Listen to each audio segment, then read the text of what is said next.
পরীক্ষা বন্ধ করে দুয়ারে সরকারের ক্যাম্প চালানোর অভিযোগ করছেন স্থানীয় বাসিন্দারা। ঘটনাটি ঘটেছে নদিয়ার চাপড়া ব্লকের শিমুলিয়া উচ্চ বিদ্যালয়ে। নদিয়ায় চাপড়া ব্লকের শিমুলিয়া উচ্চ বিদ্যালয়ে পরীক্ষা বন্ধ করে দুয়ারে সরকারের ক্যাম্প চালানোর অভিযোগ। ঘটনার কথা অবশ্য স্বীকার করেছেন শিমুলিয়া উচ্চ বিদ্যালয়ের প্রধান শিক্ষক জ্যোতির্ময় ঘোষ। তিনি জানিয়েছেন, আমরা পঞ্চায়েত প্রধানকে অনুরোধ করেছিলাম স্কুলের ভিতর দুয়ারে সরকার না করতে, কিন্তু উনি আমাদের পাল্টা অনুরোধ করেছেন, তাই এক প্রকার বাধ্য হয়ে মেনে নিয়েছি বলে জানিয়েছেন প্রধান শিক্ষক। তিনি আরও বলেন, আমরা সরকারের বেতন পাই, তাই কিছুটা বাধ্য হয়ে সরকারের প্রকল্পকে অগ্রাধিকার দিতেই হয়েছে।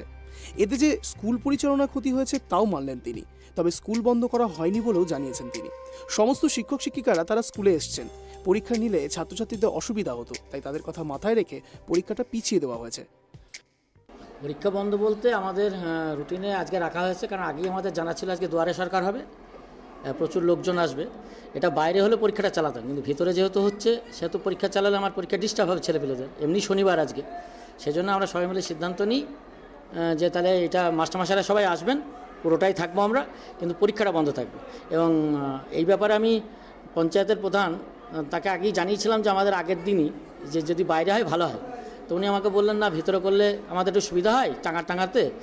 তা আমি তখন বললাম যে দেখুন, এটা স্কুলের তো ক্ষতি হয়, যাক যেহেতু সরকারের মাইনে আমরা পাই, সরকারের একটা সেখানে বাধ্য হয়েও খানিকটা এগুলো মেনে নিতে হয়। স্কুলের স্বার্থ দেখতে গেলে করা উচিত না, কিন্তু সরকারের স্বার্থও দেখতে হয়, সেই সব জায়গার থেকে আমাকে এটা করতে হয়েছে।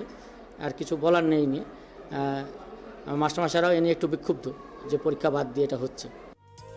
যদিও এই ঘটনার জেরে অভিভাবকদের মধ্যে ক্ষোভ দেখা দিয়েছে। নদিয়া থেকে মলয়দের রিপোর্ট, ট্রাইব টিভি।